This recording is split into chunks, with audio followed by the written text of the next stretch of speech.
Hey, what's going on, everybody? Welcome back to Derek Austin's Level Up Travel. You know, I'll talk about points, miles, rewards, credit cards in general. Love to talk about cash back.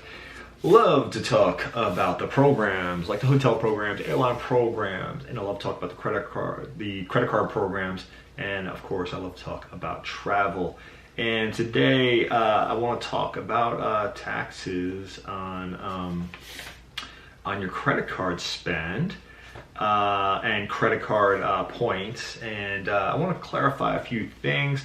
I saw an article on Reddit, and also saw on the Points Guy, that Capital One was sending out 1099s, not just for your referrals, but also for their $300 credit that you get every year going through their portal. So that last part was very interesting. So I did get a 1099, but this is not something I did not expect.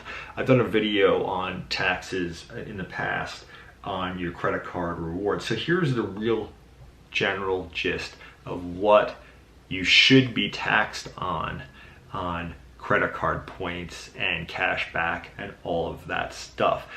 It only has to do with, is the points that you gain attached to you spending money.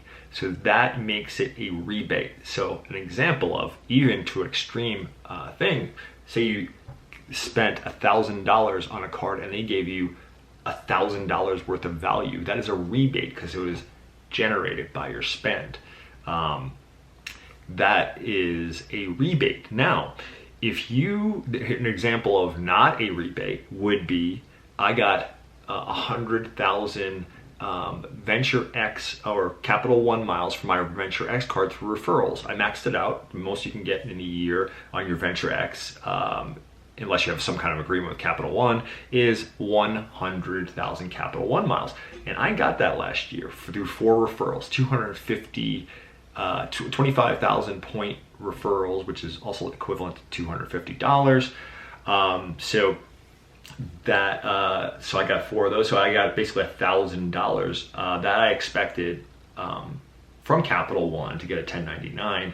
I got that, and I didn't even think of anything because that's what I got. It was actually $1,002.91. So it was an extra $2.91. But I forgot that I did have a Capital One bank account where I had some money in there for a brief amount of time, and they actually give you some interest on it. So that was the interest that I got there. So Capital One gave me $1,002.91 between interest and referrals on my Venture X. I did not get any referrals on my Saver One.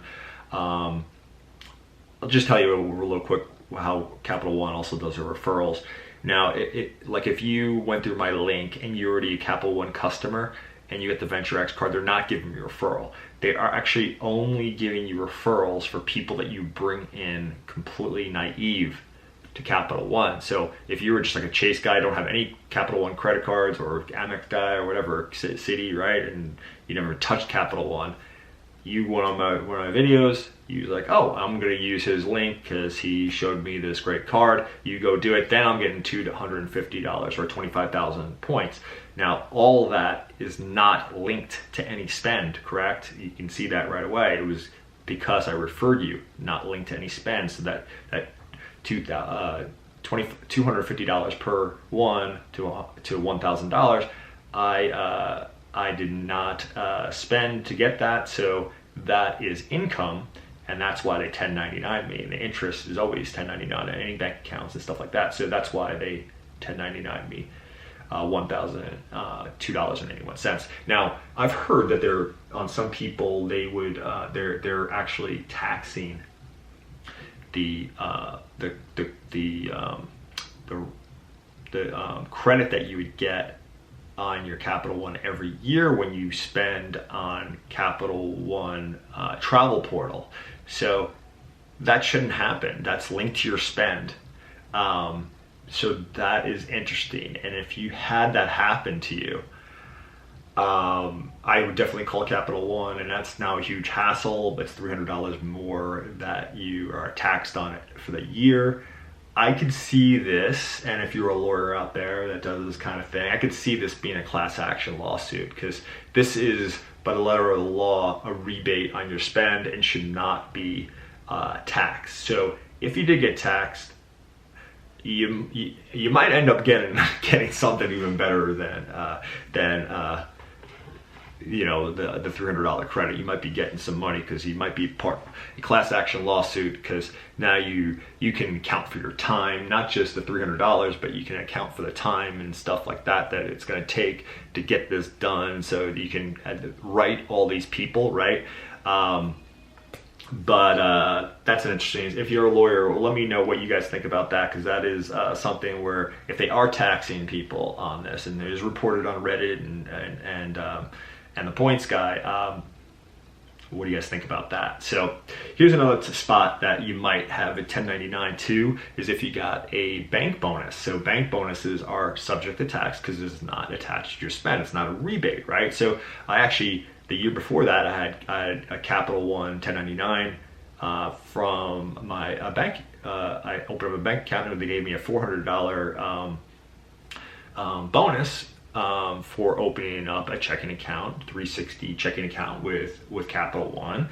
I was like, oh, cool, extra $400. But yeah, it did come in 1099 with that, and it comes through as interest, right?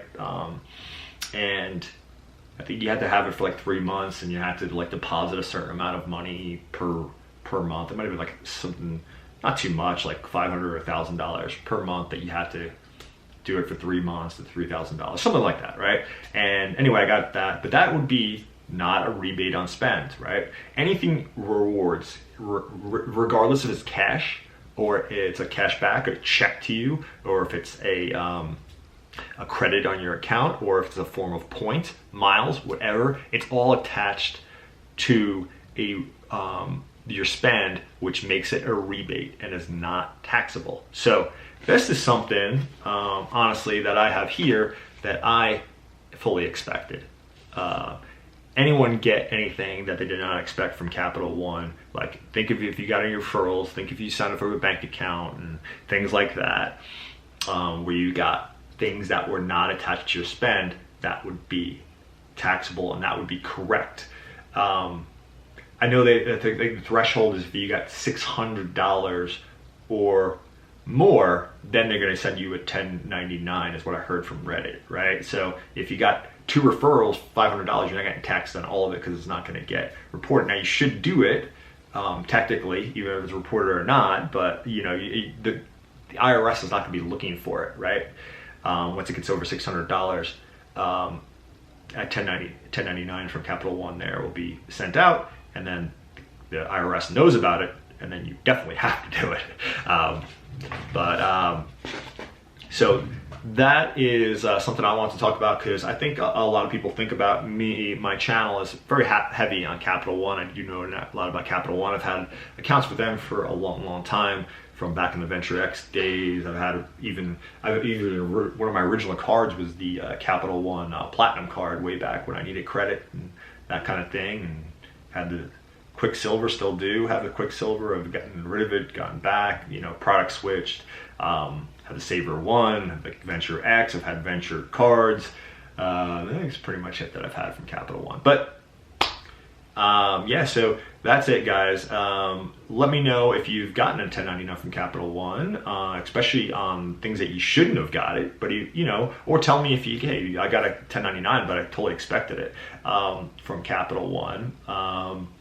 Yeah, let me know in the comments down below. What do you guys think about the video as well? Please give me a thumbs up on the video. Please subscribe to the channel and hit that bell notifications every time I come with a video. You'll be the first to know. Have a great rest of the day, guys. I'll see you in the next one. Bye.